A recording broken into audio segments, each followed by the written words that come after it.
this is Nick from Nintendo Dads here with the first look at Summer in Mara. We want to give Chibig Studios a big shout out for giving us a code so that we could get you fine folks a review.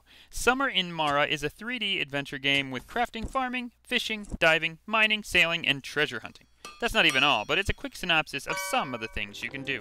In Summer in Mara, you play as Koa, a young girl whose grandma, known as Yaya Haku. Okay, let me stop right here and say, there are some awesome names in this game, but there's absolutely no voiceover. So if I slaughter them, please have grace. Anyways, her Yaya Haku has gone missing, and now Koa has an island all to herself. She sets out on an epic quest to find out where her Yaya has gone. Along this journey, you will meet a myriad of characters with all kinds of different personalities and many, many, many wants. Very seldom is there a farming sim adventure game like this where the story has me deeply invested. The closest I can think of would be Rune Factory 4. But even that game, I wasn't as into the story as I am here with Summer in Mara. I want to know where Koa's grandma is more than anything, who these mysterious people I've just met are, and what their intentions are on this island. Listen, graphically, the art in this game is absolutely beautiful to look at. A few times rendering of the graphics weren't the greatest. My legs would end up in the ground or something like that. It didn't happen often, but it does happen from time to time. The music is a fantastic complement to this game as a whole. They paired the compositions with your actions in-game, and it really makes you feel part of the action.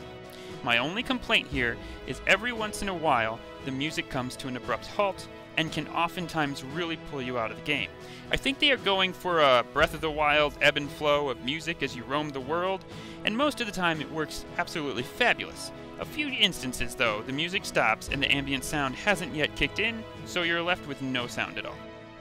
Speaking of Zelda though, when you first take your boat into the unknown sea to find out what's out there, it brought me back to a much younger self playing Wind Waker.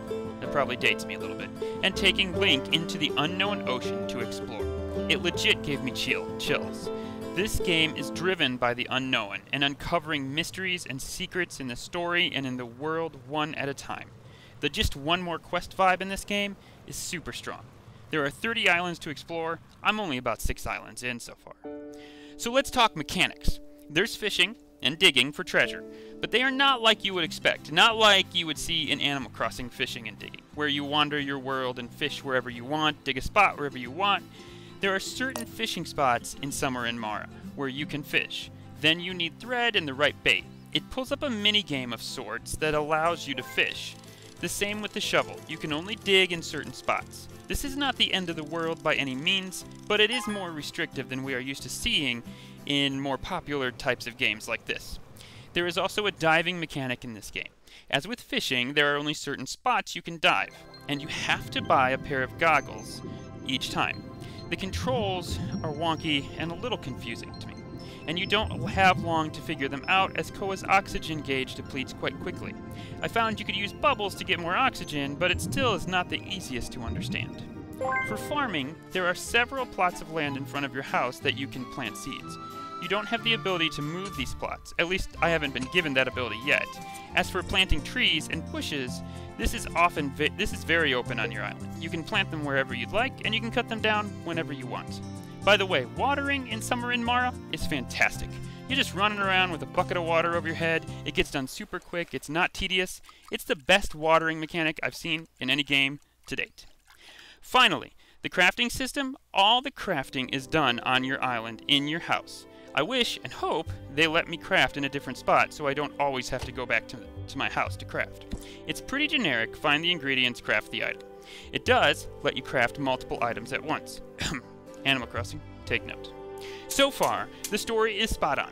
The art is beautiful, the music is a complement to the whole game, and the exploration and mystery of the story and the characters has me sucked in pretty hard. Just so you guys know, I will have a more comprehensive review coming out later this week as I make it further in the game. Hey, I hope this has helped you out. You guys have a great day. Signing out. See you later. Game over, folks.